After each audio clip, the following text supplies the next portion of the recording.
जे बर' हारिया दिनैबो खौसेथिनि आंखालाव दङ। जोङो खौसेथिनि बाथ्रा बुङैनो जोङो गावस्रानायखौ मालाबाबो नागारनानै ज' जाफैनो हायाखै। बे जोंनि थाखाय दुखुनांथाव बाथ्रा आरो खौसेथि गैयिनि थाखायनो दिनैहाय जोङो गोबां दिगावनो जोंनि माखासे थांखि मिजिं सिमांफोर जाय दंबावो आद्रा जानानै बड'फा उपेन्द्र ब्रह्मनि जि मोनसे बर' हारिखौ बुहुम गेरेमसा हारि दानाय जि मोनसे बिथांखिमोन बेफोर आद्रा जानानै दङ।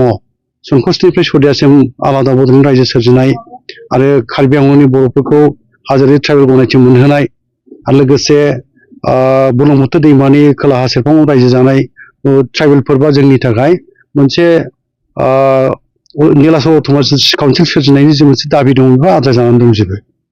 दा बेखौ मोगथां महर होनांगौबा आं सानो बर'फोरनि थाखाय मोनसे गोनांथि जानानै फैनाय बा आंनि नोजोराव मोनसे लामा नुयो बे जाहैबाय जोङो फारागफोरखौ फोजोबस्रांलायनानै दोनथ'लायनानै 10 बोसोरसो आंनि साननायाव आरोखि इउनाइटेड पलिटिकेल स्ट्रागल जों लाबोनो हायोबा जोंनि आद्रा थानाय थांखि मिजिं सिमांखौ जों जाफुंहोनो हागोन। मानोना आं मिथिगौबा जों मिथिलायगौ जे बर'फ्रा बिटिसिनि बायजोआवबो बिटिसिजों लोगोसे आरो बिटिसिनि बायजोखौ जों एखुथायै रायलायनांगौ जायोबा मोन 46 बियाबाव जोंनि बर' भटार्सफोर दङ माने गोहोम खोख्लैयो।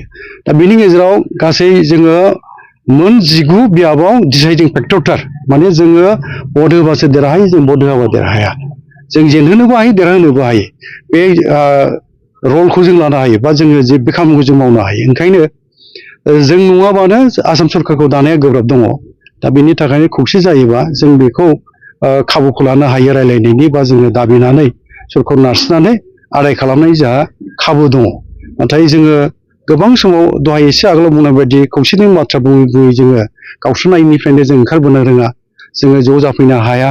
फारागा जोंना जोबनोनो नागिरा बारायनोसो हमो बेबायदि जोङो नुनो मोनबोबाय। आरो जोंनि दैदेनगिरिफोरनि माखासे साननाय आरो मावनायाव बहाबा नङा बहाबा जोङो हाजोबाखै बेखौ बुंनांगोन। जों बाथ्राया बुङो सानो नाथाय जों मोगथां खामानि मावनानै जाफुंहोनो हायाखै बेबो सैथो बाथ्रा। आरो जों गुबै सैथोखौ गनायलायनो थियारि नङा। जोङो मुं सुलायनो गोरलैयै जोङो बाथ्राफोरखौ बुङो आरो बे जाहोनावबो जोंनि माखासे जेंना सोमजिनायफ्रा जायो। दा सैथोखौ गनायाब्लानो जेंनाफ्रा सोमजियो। जोङो माखासे बाथ्राफोरखौ बुंनो सानाबाबो बुंनोबो गोनां जायो।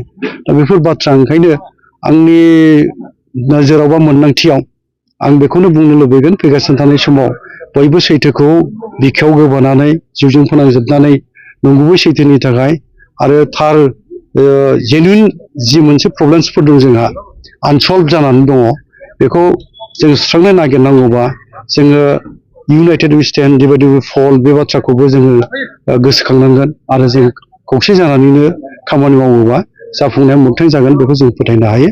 आरो जोङो खौसे जानानै इयुननि जे हाबाफारि बेखौ मावलांनो हायोबा सानसे नङा सानसे दिनै नङा गाबोन माब्लाबा जाफुंनाया जोंनि मोगथां जाथारगोन बेखौ रावबो नंखाय बुंनो हाया आरो फेलें थाङा बियो।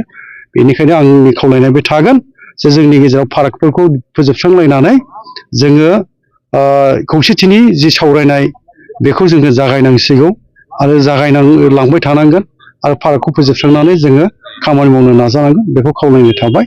आरो आङो बेखौ लुबैगोन जे खौसेथि बर' सुबुं आफाद, दुलाराय बर' फरायसा आफाद आरो जोंनि माखासे NDP नि ग्रुप्सफोर दुलाराय बर' आइजो अनसाय आफाद आरो बारग' बिएलटि अनसाय आफाद थाबाय, NDP थाबाय, गासैबो बर'नि माहारि गौथुम धोरोमारि गौथुम ब्रह्म बाथौ थाबाय। बयबो ज' जानानै सावरायलायोबा लामा ओंखारगोन होनना फोथायनाय दङ आरो बेखौ खालामनांगौ। बेनिखायनो बिथांमोनखौ खावलायगोन माहारि आफादफ्रा गिबियाव ज' जानांगौ, सावरायनांगौ। सावरायनाया सावरायनायल' दाजाथों बे मोगथां महर मोनथों आरो थांखियाव फैनो हाथों बेखौ इसोरनाव आङो आर'ज गाबनानै बिथांमोन बयखौबो खावलायगोन जे इयुना जोंना खौसे जानानै खामानि मावनो हायोबा गोजोन। नाथाय जेब्ला जों गावस्रानानै खामानि मावगोन जोंनि इयुना खोमसिनि अनगायै सोरां फैगोन जोङो बुंनो गोब्राब जागोन।